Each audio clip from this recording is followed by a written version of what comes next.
Well, you've really done it again, Dems. You've come to the wrong place at the wrong time, and that must mean that I'm joined once again by Guy Denton. Guy, how's it going, man? I cannot tell you, Matt, how much I have missed that sacred introduction. It is a pleasure to be back in the wrong place. I'm actually surprised to see you because I had reported you to ICE, and I thought that I thought we were finally getting a handle on this immigration problem and that you were in El Salvador, but apparently you look like you're back at AEI. Well, I don't think you're the only one who's filed a report in recent months, but thankfully, no, I've managed to avoid. I've been on the run from the agents for a while now. I've been hiding out in the mountains of New Hampshire and the wilds of the plains and various other locations in this great country of ours. But just for you, Matt, I came in, I took the treacherous journey back into DC, into a recording studio, so we could do this and add something invaluable to the discourse, I'm sure, as we always do. As is always the case, we laugh because we can't cry. So this is a refuge from the storm. But have you heard, Guy, that in lieu of El Salvador, you could be instead going to Alcatraz? Apparently, there is a I don't want to say I think plan is giving this too much credit, but there is a notion that we should reopen notorious prison Alcatraz, right, which is right basically, well, it's an island right near San Francisco. What do you make of that idea? I was going to say, yeah. Speaking of imprisonment, I would like. I think we should take credit for this, Matt. I would like to think that the president wants to do this purely to imprison us for what we've been unleashing on the American people with this show for the past year and a half, or however long it's been. Um, on a Well, serious, what's dangerous, Guy, is I just interviewed Lawrence Reese, who has a book out about Nazis, and he says that the one thing that no would-be authoritarian will put up with, it's not just journalism, but it's any form of satire or mockery. So just keep that in the back of your head, okay? yes. Which is why I'm pleased to announce that I wholeheartedly support this plan and think it's a magnificent idea as part of a new regime. No, well, on a serious note, it's pure silliness, obviously, and he may not even be serious about it. And if that's the case, then it's just a continuing part of his flood the zone strategy to distract from the actual pressing and terrifying issues that are animating the government that are deserving of actual serious analysis and criticism, such as the way much of of his approach to immigration policy in recent months. But looking at it, if he is serious about it, then looking at it as an actual policy proposal, it's obviously grossly impractical and borderline risible. I mean, the money it would take and the resources it would take to actually accomplish this would be absolutely needless when simply refurbishing our existing prisons, fixing our existing prisons, and potentially even building new prisons instead, which is a novel concept, clearly, would be a far better use of time and energy. And it also speaks to the fact that there is an actual serious issue and a serious policy debate buried in here, which is, I think it would be good, and I imagine you also think it would be good, Matt, to lock up more criminals and to correctly prosecute criminals and to have functional prisons and to deter crime. But there's no point in talking about that when the president is far more interested in refurbishing an old tourist attraction that I think, and I could be wrong about this, but still has been inactive for longer than it was active. I could be wrong about that, but Well, my dad was a prison guard in Hagerstown, Maryland for 30 years, Guy Denton. So I take a backseat to nobody when it comes to knowledge of prisons. And in fact, my son and I, my youngest son and I, so I listened to a Stuff You Should Know podcast about Alcatraz. Then my son and I and my wife, we did a trip to San Francisco. We did not visit Alcatraz, but you could see it very clearly. It's very well. It's not close if you're trying to swim to escape, but it's close as you can certainly see it with the naked eye. And then we came back and we watched the Clint Eastwood movie Escape from Alcatraz, which is based on the true story with a few liberties taken. So this is a long way of saying I have a certain expertise now, Guy Denton, on Alcatraz. And look, at the end of the day, I think what this tells us really, it's more about Donald Trump's really just nostalgia for a different era, for like an old fashioned world that was simpler. But there's also this sense that we were tougher back then and things were better. And like, actually, they really weren't that much better. In fact, in many ways, they were worse. But I think Trump has this nostalgia. And so the idea of Alcatraz, it might be really stupid on its merits, but it harkens to this. I'll use the word again, nostalgia that Trump is just has this romantic love for. No, I think that's right. No, that's a good point, and I'm all in favor, right? As I'm sure you are too, of the romantic aspect of America, of building great American things, and of committing to great American institutions, and in making America, and in the sort of ostentatiousness that characterizes a lot of the American way of life and American architecture and so on. All of that, I think, is a great thing that defines this country in a wonderful way. However, precisely, precisely to your point, in a situation like this, it's far more of it's nostalgia, as you were saying, is just another great delusion, and Yeah. it wouldn't make any more sense.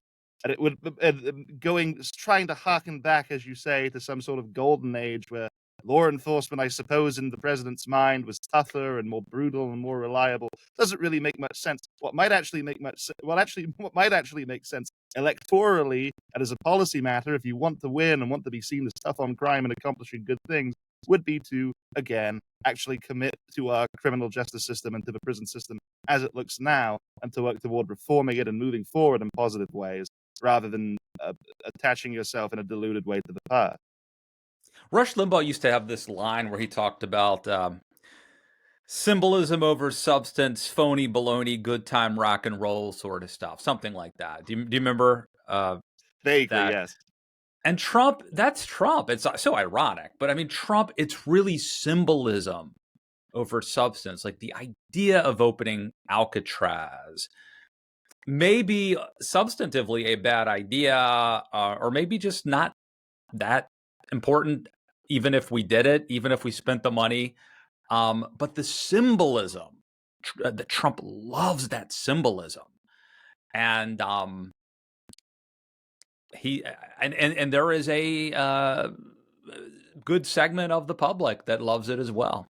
No, that's right. That's what I was going to say. I mean, I think to a lot of people who are sort of sick with nostalgia and view and wary of the sort of malaise that that often dominates American life now, I understand why they might find that sort of rhetoric appealing and those sort of calls to references to past glories appealing and life affirming and so on. But again, the nostalgia in many cases is just fantasy, and there is no better time to be Yeah, alive in the yeah. present. It's like all these people who like love this trad life thing, and they Jonah Goldberg talks about this all the time about how they just glamorize and lionize the old days, when in fact it's sort of like everybody thinks that if you had a past life, you were Napoleon or something. Most people were serfs, or like it probably wasn't great. You probably died at the age of 20, or if you were even born. And but there is this idea that the old days were somehow better, and Trump sells that so well. Right, and not even going back that far, but to the old days when Alcatraz was open, and a hot shower was a luxury, and houses were infinitely smaller, and medicine wasn't nearly as advanced as it is today. So many things that we take for granted, that the internet didn't exist, right? So many things that we take for granted, and so many wonderful benefits of today's world that could actually be put to positive use in addressing a lot of the problems that I think Trump and the devout Trump voters are concerned about, rather than doing things like trying to reopen Alcatraz and renaming the Gulf, renaming the Gulf of Mexico, and so on. I will say, if you haven't seen them, and I've never seen The Rock, but I have seen, like I said, Escape from Alcatraz, the Clint Eastwood movie. It's worth seeing. And, or if you're just interested in the history, there's a Stuff You Should Know podcast. It's very interesting. They basically, these guys chipped away at their cell and were able to kind of climb out. And then they took they had raincoats, and they somehow made it into flotation devices. And it's not even clear. We don't know if they escaped or not. They may or may not have. It's sort of like the who's the guy who jumped out of the plane over Olympia, Washington. Oh, I don't. Yeah. You know who I mean. That's what makes it kind of mysterious, is that we're not sure if maybe they got away, maybe they didn't. And so I think that not knowing makes it more of a legend than it otherwise would have been, like if their bodies had washed up in San Francisco a day later. Maybe that could happen to us, Matt, if we ever pay a visit to Alcatraz and record one of these episodes from there. Well, I think there are other people who did attempt to escape and did not make it safely. Okay. Guy, I mainly want to talk to you about what you've been up to, but because we haven't talked in a long time, but a couple other things to hit political news. Did you see this where Donald Trump, he's sounding like Bernie Sanders all of a sudden. He's saying that, thanks to his tariffs, come Christmas, maybe you're not going to have 30 dolls, Guy Denton. Maybe you're not going to have 30 Kiss figurines. Maybe you're going to have to settle for 2. Maybe it's just going to be Gene Simmons and name someone, Paul Stanley. You're just going to get 2 figurines. I don't know if you saw this, but I'm writing about it right now. It struck me as a whole bunch of things: paternalistic, hypocritical, and even defeatist, un-American in some ways. But what did you make of it? Well, if a Sanders or an Elizabeth Warren or if someone else on the left had made that kind of argument, Yeah. right? What would have the first thing Trump support the sort of the MAGA Trump supporters have leapt to proclaim? Communism, right? How dare they? This is an attack on capitalism. It's the antithesis of American freedom and American abundance and Central prosperity planning. and so on. Yeah. Exactly. But because Trump is doing it and Trump has decreed that it is a good thing and Trump has declared that it may be for the best and really this will enrich the moral character of populace and so on, then people will fall behind it.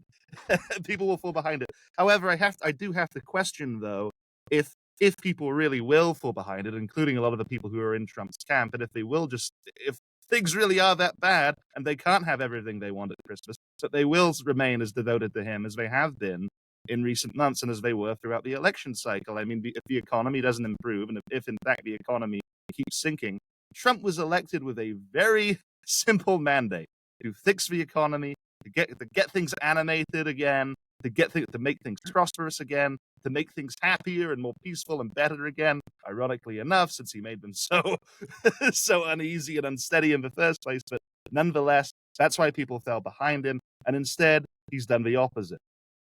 And if things don't get back on track, then I think it looks increasingly likely by the day as his rhetoric follows this path, and that they're going to get walloped in the midterms and punished for it in the second half of his administration. I agree with you. And look, here's where I think the whole nostalgia thing ain't gonna work. I don't know if you saw this, but Howard Lutnick, aka Nutlick, was on TV saying, he was on TV. It's just too easy. He was on TV saying, hey, the American dream, what we're going to bring back is the thing where you work in a factory your whole life, and then your children work in the same factory their whole lives, and their grandchildren, which sounds to me like a threat. Like, I'm not sure that's, my dad was a prison guard for 30 years. His dream was not that I would then take his job at the prison, although he did actually at one point he thought I should maybe apply with the state. Anyway, that's what you do sometimes, but it's not necessarily the dream, right? I think the dream is that your son owns his own factory or runs his own factory. But this seems to be, these guys are all billionaires or at least multimillionaires, but they have a really weird, warped sense of the American dream, and I think that maybe they've reached the limits of that romantic nostalgia there. No, I think that's entirely right. And what really is the essence of the American dream, right? It's about owning your own destiny, as you say, and very much in a lot of cases about self-invention. I think a lot of the most famous achievers of the American dream, people like Sinatra and Elvis, you could name an infinite number of others from entertainment and politics and business and so on, are all people who very much started as one person and shaped themselves into another and fully took a hold of life because they wanted something out of it that wasn't naturally available to them, and they made it happen. And it was possible and achievable in this country, and they became hugely successful for it, right? And that's one of the things that makes America magnificent, or should make America magnificent. But exactly, I think it's a warped understanding that comes from the fact that obviously much of Trump's support was driven by working class anxieties and working class malaise within the Rust Belt and within flyover country and so on. But the way to help those people is not with that kind of rhetoric. It's to appeal to the fact that the real American dream is about opportunity. It's about freedom and flexibility. The American dream doesn't look like working in a factory all day. It looks like owning a nice house and owning 2 cars and being able to afford to support a family of however many children you want, right? In a stable home. And there should be any infinite number of ways to do that we should be encouraging of and that public policy should be supportive of, but are not going back to trying to compete with China and going back to build things all day in a sweatshop like it was still the early 20th century. Well, and that's what's so weird about this, right? Is that I think Donald Trump, a lot of his appeal actually was aspirational, where people see him as a winner and they want to be winners too. Everybody thinks they can be rich. And now I think because his tariff policies are portending empty shelves and empty wallets, he is now contorting himself into this selling or sort of downplaying expectations and preparing us for austerity and sacrifice, which I think contradicts the promise of Trump, even if we thought it was wrong and far-fetched anyway. To me, this is kind of a big deal because it is a departure from, I think, what resonated about him. I think that's entirely right, but it also shouldn't really come as a surprise to people because in the first administration, what people often met from Trump's most vocal supporters would praise him for the economy, praise him for how the economy was booming and it had never been better, and unemployment was remarkably low, and everything was prosperous, and we were doing great. And then the Democrats snatched that away, and COVID snatched it away, and ran things into the ground. But Trump's entire economic policy in his first term, outside of trade, was essentially just the fulfillment of what Paul Ryan wanted to do 4 years before. It was outsourced to the Republican establishment who cut taxes, deregulated things, and behaved like conventional Republicans. Now a lot of those conventional Republicans aren't there. And in Trump's first term, the one thing that he was really committed to and that he essentially made up as he went along was his trade policy. Now he can make his trade policy up as he goes along, and he also doesn't have anyone there to tell him, hey, this might be insane. You may want to rethink this. And we're seeing what I think you and I were both wary of, which is how that is naturally going to play out if he doesn't magically have a change of heart. All right. Well, we could talk about that, but let's move on. And I got 2 more sort of political topics to run by you. Georgia is on my mind, Guy Denton. And down there in, what is it, the Peach State, you have Brian Kemp, the governor who, really maybe the only guy who really defied Donald Trump and won re-election in a landslide. Brian Kemp says he's not going to run for the U.S. Senate. Interestingly, Marjorie Taylor Greene, the congresswoman down there, the MAGA congresswoman, a conspiracy theorist, she says she could run and win governor or Senate, which is against Senator Ossoff. So I think one way of looking at this is just an interesting horse race political story, but I think there's another way of looking at it. Like the past, Brian Kemp is going to be out of business.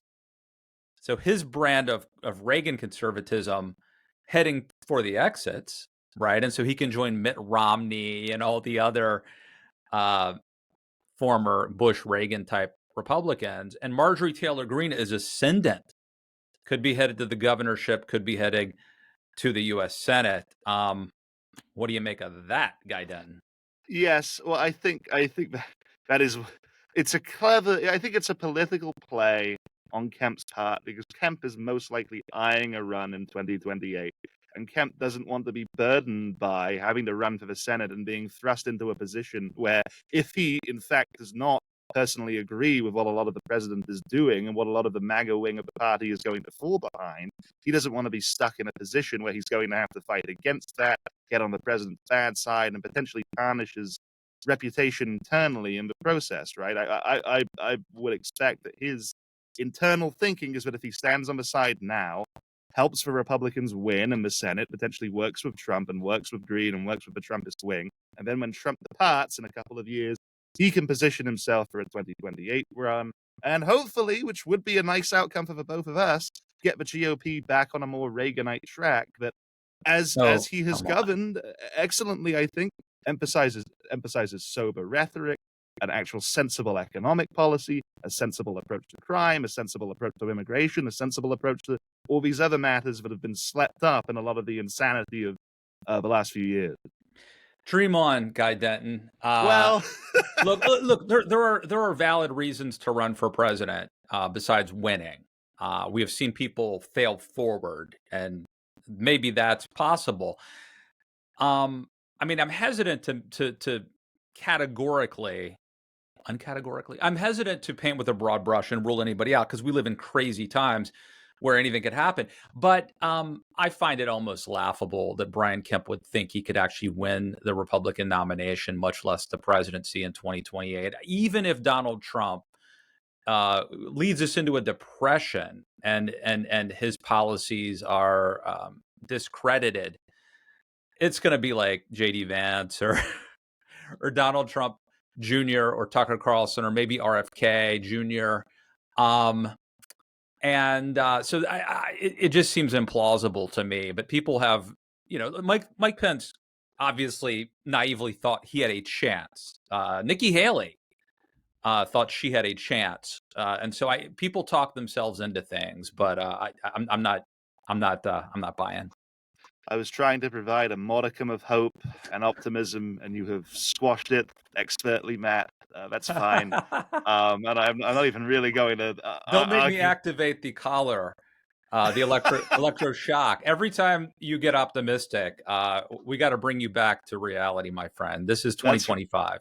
That's right, and you accomplished it quite expertly there. And to your point, I mean, I don't disagree. I certainly don't disagree with the notion that Kemp stepping down and Kemp being removed from public political life is a grim blow to the kind of republicanism that we are in favor of, because there aren't many Brian Kemps left in either as governors and certainly not in the Senate or the House.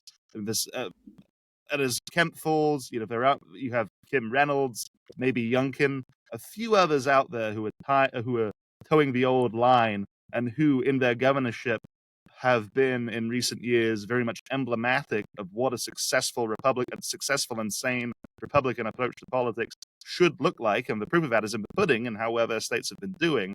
But as those people step away, that kind of politics is increasingly diminished in the discourse and in the dialogue and in its role in American life. And that, of course, I don't disagree with you, is only going to give more leverage to the kind of MAGA republicanism that has a stranglehold on things today. So there you go, Matt. Well, we are doomed. I concede.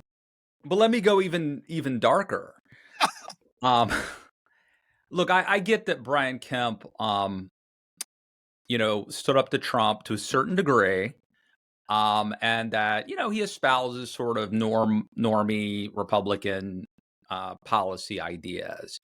But I think that Donald Trump, in my view, has tainted and disqualified an entire generation of Republican leaders. Like, there was a time when I was a Marco Rubio fan. I think he has been exposed for who he actually is. And so I don't even necessarily trust Brian Kemp. I mean, yes, he's been better than most Republicans, but I just really have a bad taste in my mouth now for all these Republicans who have been, to a certain degree or another, co-opted by Trump. They've all gone along with things that are hard for me to get past. So I think a pox on all their houses. Like I'm not gonna, um, I'm still, a Reaganite, but it's going to be a long time before I could. And then this doesn't mean that I'm going to go out and start voting for AOC either, but it's going to be a long time before there's any Republican that I'm fully, supporting. I certainly can't blame you. I suppose I'm just less um Jaded. more accept well, maybe less jaded, maybe more accepting of the sordidness of politics, I guess, and especially the sordidness of Republican politics now. And maybe that's just a symptom of the fact that I didn't get to live through a lot of the times that you did when things were a lot more respectable. But as it stands, the Republican Party is the only vehicle that there is for the sort of conservatism that you and I think is right and think that should be governing things. And I think that fusionism is still correct. Fusionism and Reaganism, as it is employed by people like Kemp and like Kim Reynolds and like Youngkin and so on to govern their states, or by other politicians to govern their constituencies, I think is correct. And I think we should stand up for that and not allow it to just be swept away by everything that's happened over the last few years. Well, let me also confess, and this is probably an admission against interest, but let me just sort of confess to like a sort of elitist aesthetic bias that I have against this sort of like Southern politician thing that Brian Kemp has. You know what I mean? Like I was obviously naively wrong about someone like a Rubio, but he had this, different vibe. Whereas like, Kemp to me feels like a throwback to a bygone era, just aesthetically. It's not even policy, it's not even character, it's just like a caricature. Some of these guys are just like a caricature of like Southern politicians. Wow, now you're really narrowing down the list of places we can take this podcast on the road to, Matt. We're gonna get run out of town on the railroad if we try and go down to Georgia now for a live taping. When we take when the wrong stuff goes to Athens, I think we'll be safe in the college town. I'm just saying. Then we really will be in the wrong place. But no, I hear what you're saying. I mean, also at the same time, who knows? And I think it sounds like a bit of a weaselly point, but I don't think it's wrong to say that who knows where we'll be in 2028 and how the face of things might change and shift by then, right? Or who might emerge, or who might be strong and who might be weak, and what might happen in the meantime under the current administration. I agree with you. I don't think Kemp is really as a viable candidate to win and become president, but I do think there is a glimmer of hope by the fact that people like Kemp have still stuck around and continued to adhere to the old Republican way of doing things. That things could be corrected, and there might be a promise that potentially that something more normal could emerge as we enter a new election cycle. But again, maybe I'm just hopelessly naive, Matt, and you will time and again crush my spirits with good cause. So we'll see, I guess. Okay, issue 4, David Hogg and the future of the Democrats. As you probably know, there's these competing theories. Like James Carville thinks Democrats should play possum, just lay low until the midterms, because everything's about Trump anyway. Let Trump destroy, hang himself or whatever, which seems like a plausible short-term strategy. David Hogg, who is now deputy something or other of the DNC, or at least he was. I don't know if he's been removed from that post yet or not. He wants to use his PAC to primary kind of moderate incumbent old Democrats. And there is an idea that, hey, Democrats need to have a vision, have a message. Maybe they need to be younger. Maybe they need to be more confrontational, whatever. It is very clear to me that the Democrats are still wildly unpopular, even as Donald Trump's popularity is also kind of crumbling. But where do you fall in here in terms of like, do they lay low? Do they need to have a makeover? What should Dems be doing? I think both of those things are true. I don't think laying low is the worst short-term strategy, especially if the Trump continues his mad tariff the mad tariff program, and things continue to fall apart in real time around him, and things continue to grow ever insane by the day, right? And maybe just letting that play out and intermittently coming in to point out the madness and while making a plan in the background is not the worst political idea. However, I'm not convinced that the Democrats are actually doing anything or are even really capable as the party stands now of making a strong political plan in the background for what they're going to do in the midterms, for how they're going to run people in the midterms, least of all what they're going to do in 2028 and who the front runners of the party are going to be. I mean, I think the Democrats took their entire consensus was repudiated in the last election. I think it was a shock to the system that they haven't figured out how to process. In part, they can't admit that they, especially people like Pelosi and the higher ups in the leadership, can't admit that they actually did anything wrong or made any mistakes to begin with, and that's going to continue to be an impediment as they try to regroup and move forward. And I think they're starved of strong leadership, of promising leaders, young and old. Charlie Cook at National Review, I thought, did have a very good column the other day where he made the point that the Democrats have largely been spoiled in recent decades and in the modern American memory by a lot of the great third way kind of political figures who have come forward and governed with intense charisma and with big ideas and big aspirational promises that really captured the American psyche. People like JFK, Clinton, Obama. But those are the exceptions in politics. They aren't the norm. And Biden was not a figure like that, but his kind of normalcy worked well and suited the moment well. Unfortunately, that all went horribly wrong as his presidency unfolded. And now what do? If their approach is to attempt to outdo Trump's coarseness and to double down on the youthful zest of people like Hogg and AOC, those people weren't popular 10 years ago. They weren't popular 5 years ago. They aren't popular now. They aren't going to become popular. They aren't offering anything that most people actually want, which is just a little bit of sanity and moderation after everything we've gone through over the last decade. If Democrats can't reckon with that and build something new, then they're going to keep struggling. But I would disagree with Charlie Cook, at least as you presented it. I mean, most modern presidents do have this rock star quality, right? I mean, whether it's Reagan, Bill Clinton, George W. Bush, I would argue had it. Barack Obama obviously had it. Donald Trump has it. And so I think it is almost required, certainly, to be a two-termer. But yeah, in today's world, and I think it's not like every politician has it, but most presidents in the modern era do. Which brings me to, I think, the Democrats' real problem, which is the two best politicians that the Democrats have, and maybe that problem is we should be looking beyond politicians, but the two best politicians the Democrats have, because I don't think they feel like politicians, are Bernie Sanders, who's too old, and John Fetterman, who had that stroke and apparently is spiraling, according to the recent news.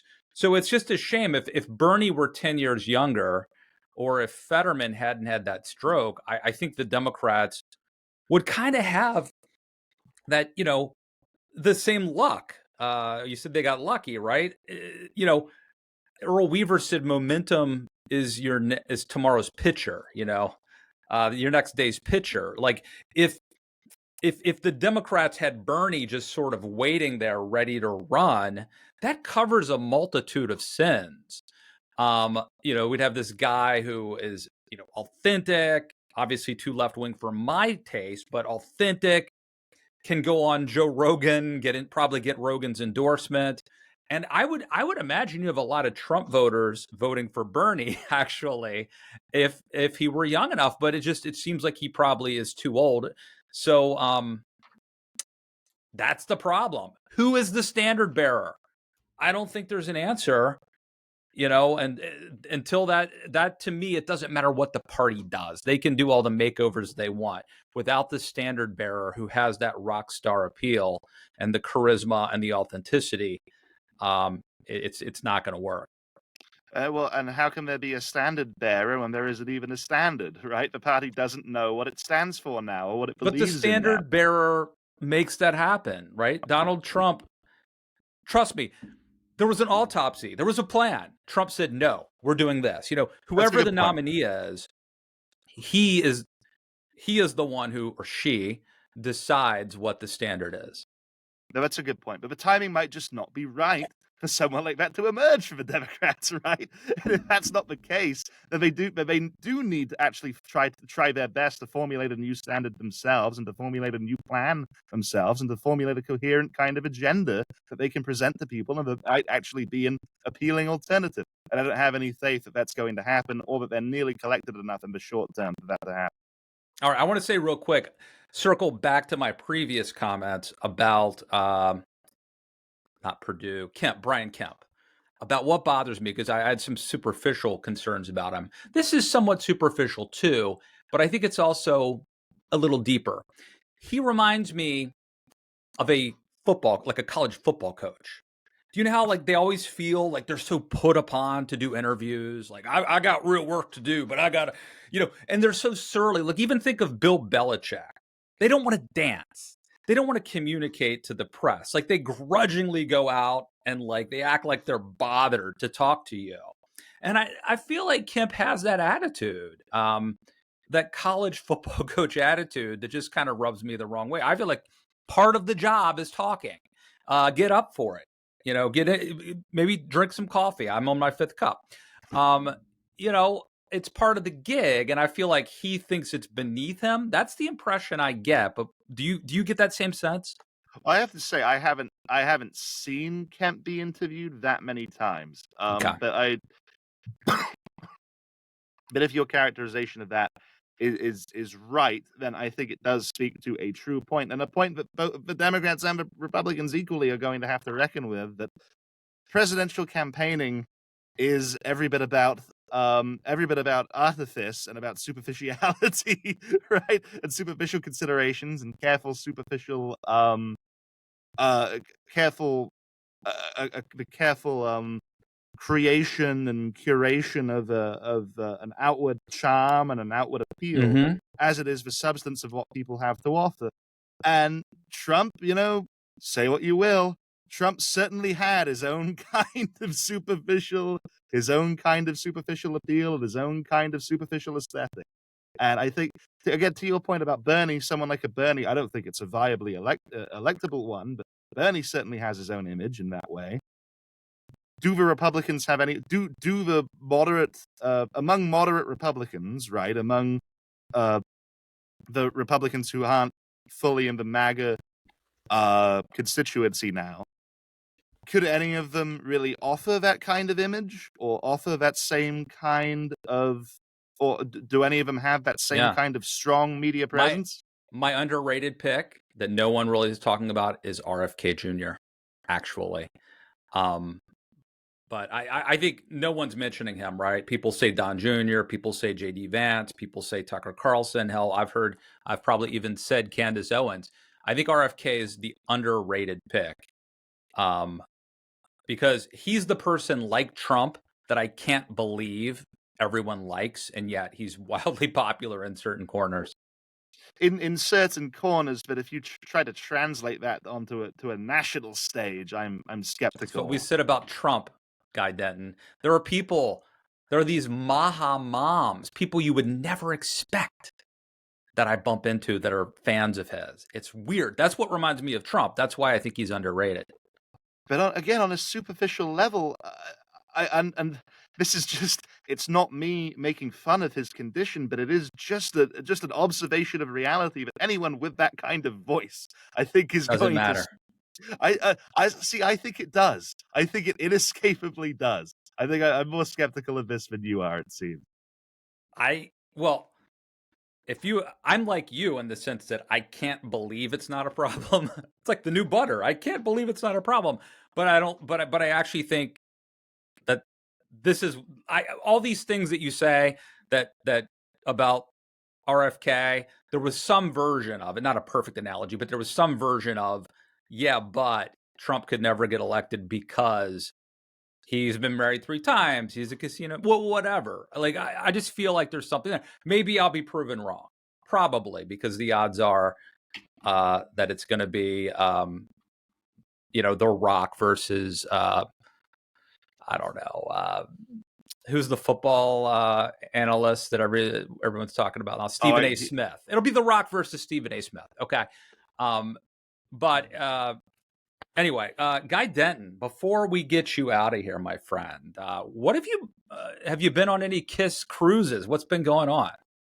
No cruises, although I did want to talk to you about a peculiar trip, a peculiar journey I took over the last few days, starting last Wednesday and running through Sunday. I took a sober jaunt along the Kentucky Bourbon Trail, which Ooh. I'm sure you are just green with envy at the very thought of. That we, Well, Louisville, I think, is speaking of underrated. I think Louisville is a super cool town. So it sounds like a fun trip to me. Not so, I don't think I would do it sober, but it sounds like a great trip. And of course, you had the Kentucky Derby was probably happening as a backdrop right there, right? Oh yeah. Oh no, I was being serious, Matt. I think minus for sobriety, you would have had a great time hopping from distillery to distillery. For me, it was more of a fascinating cultural experience. But I have a friend who lives in the suburbs of Detroit. So me and another friend of ours went out there, and we set off on Wednesday. I was given a very nice tour of Detroit, which I had never been to before, and which was interesting. The downtown wasn't quite what I expected. I had always heard horrifying tales of Detroit, as I'm sure many people have who have never visited. Yeah, they used to say that the run and shoot is what you have to do to get to the Lions Stadium. Thankfully, that was avoided. But that was my preconception too. But then the next day, we set off from there and drove into Kentucky and traveled across Kentucky, hopping from distillery to distillery and also from town to town. And we ended up in a small town called Beaver Dam, Kentucky, truly out in the middle of real heartland flyover country. A little town, I think the population of around 3,000 people, out in the sticks, with maybe 2 general stores and 2 restaurants, if that, within it. And we went there because Gene Simmons was playing by himself. Whoa, that's cool. At an amphitheater in Beaver Dam, just out in the middle of nowhere, which it is remarkable that a man who a year and a half ago played 2 nights in a row at Madison Square Garden is now finishing his career at a half-empty amphitheater in Kentucky. But here we are. But seeing that kind of America and seeing just the vast open space out there, which is like some kind of cross between a Cormac McCarthy novel and The Walking Dead at points when we really went out into rural the rural country and the rural parts of the state.